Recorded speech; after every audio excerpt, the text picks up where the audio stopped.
Hi guys, and welcome to another Whisky Geek review. My name's Ben, and today I'm reviewing even more Bruichladdich. That's right, the binge continues. This one is the Port Charlotte Heavily Peated 10-year-old.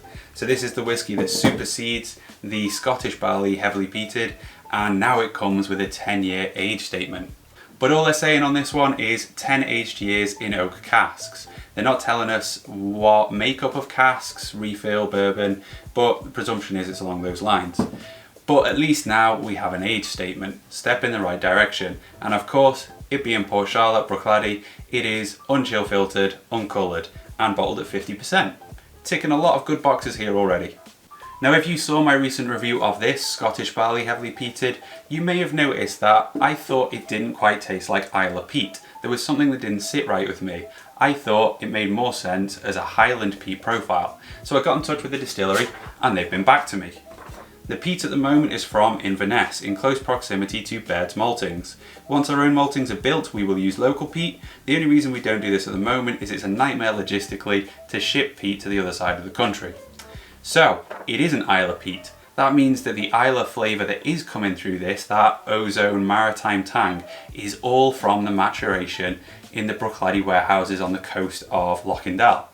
So, unlike a lot of the distilleries on Islay, they mature all their own whisky locally on Islay. And it does seem to fill a void reasonably well, to be honest. Whilst it's not the peaty characteristics that are coming through as strongly Islay to me, it's all surrounded by this nice Islay tone, which must be coming from the maturation, the Islay air. But this kind of strikes me as a really cool opportunity, an exciting opportunity. Similar to their Provenance series on barley, they could do a series on different peat sources. They could do the Inverness peat, they could do Islay peat, and then something cool like a Campbelltown peat, and have another set of whiskies for us to explore and geek out over. Now let's take a quick look at this new bottle design, this new packaging. It's typical Bruichladdich coolness, it's a little bit millennial. It took me a while to kind of learn to like it. Once I got my hands on it though, I really changed my opinion. It sits really nice in the hand. It's got this nice embossment of the Port Charlotte label all over it. It does look quite cool, but on a really geeky level, as a designer, as an engineer, I really like how efficient the packaging is. Compared to other bottles, they have very little wasted volume. The tins, if you compare, are considerably smaller. Add to that you've got a nice clean cork topper, it's a really flush fit, and a sharp edge on the bottle, so you can make a really clean pour without spilling any whiskey. You don't waste any whiskey. Now this is a super geeky bit, but it's important to me. The transition from the neck to full surface area is really rapid. So compare that to a bottle like this, where I'm 4 or 5 drams in and I'm still kind of working up to the full surface area. You've got a lot of contact between the whiskey and the volume of gas for dispersion to take place and the whiskey to characterise nice and quickly. So aesthetics aside, I like this bottle for really quite practical and functional reasons. Whether they are just a consequence, a byproduct of the hipster oil drum appearance, or they're by intention, doesn't really matter to me. This is a nice design bottle. But that's more than enough of me waffling on, so let's take a look at the whiskey. Now first things first, the colour is really quite a crisp gold. It's quite light, a shade 3 champagne. Then moving on to the nose, you straight away get this really lovely authentic body of cereals. It's wholesome. And then this oily thick note, it's coming through really quite rich. And some burnt, like charred meats that you've left on a barbecue too long. Not the barbecue itself, but the charred meats. But there's also like a sweet tone, like a treacle over bacon maybe. It's quite meaty. There's ashy, like burning logs, you know, it's a dense ash. Not particularly smoky, but the ash.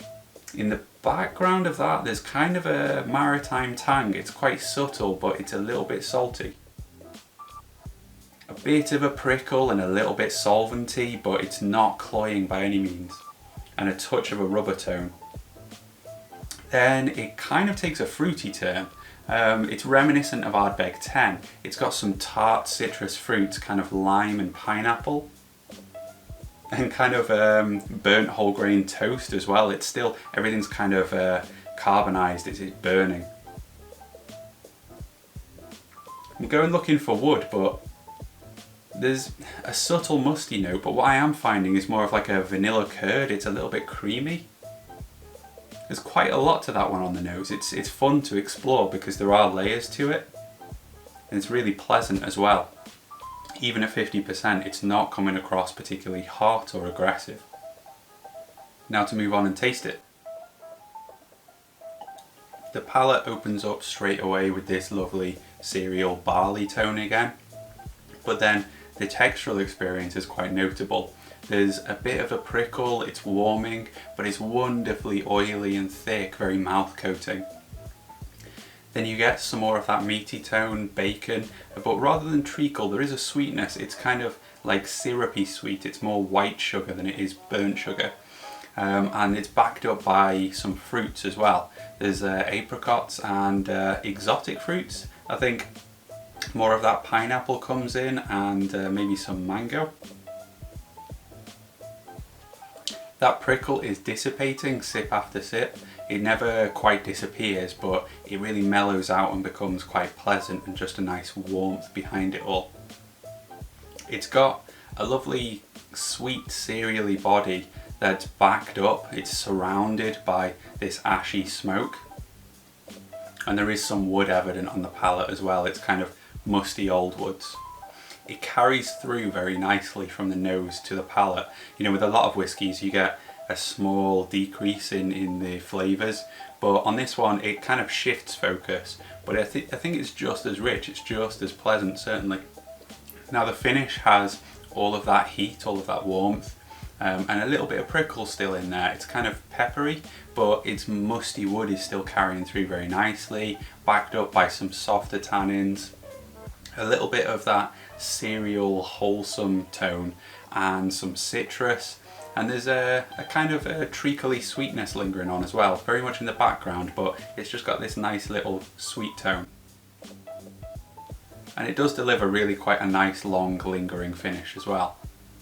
So I've really been enjoying this whiskey. It's a fantastic one to explore. It's a bit of a pain in the ass as a whiskey reviewer, but it's fantastic as a whiskey enthusiast, and that's because it offers so much.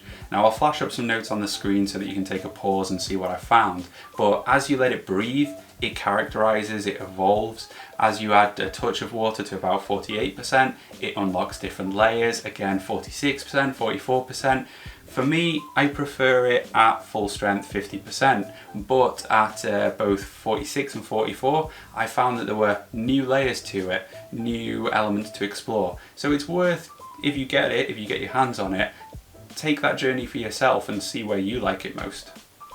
So although this isn't necessarily easy sipping, it is massively rewarding. I find all of the Bruichladdich characteristics that I want in this. The authenticity, the wholesome cereals, but it's backed up by this lovely, ashy, smoky tone that it kind of fills the voids of everything rather than overwhelming. It just gives you loads more layers to unlock.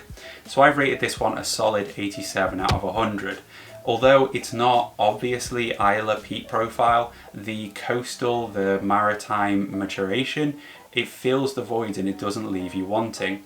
So this one is possibly the Port Charlotte classic I was looking for. This one can stack up against the Lagavulin 16, Lefroy Quarter Cask, Ardbeg 10, it's that level of things. Although this one isn't necessarily a peat bomb, it's got plenty of peat presence for you. It's definitely a good one and worth picking up. So cheers for watching guys and joining me for another whiskey review. If you've enjoyed this video, please chuck a like and a comment below, it really helps, and consider subscribing for more whiskey related content. Cheers!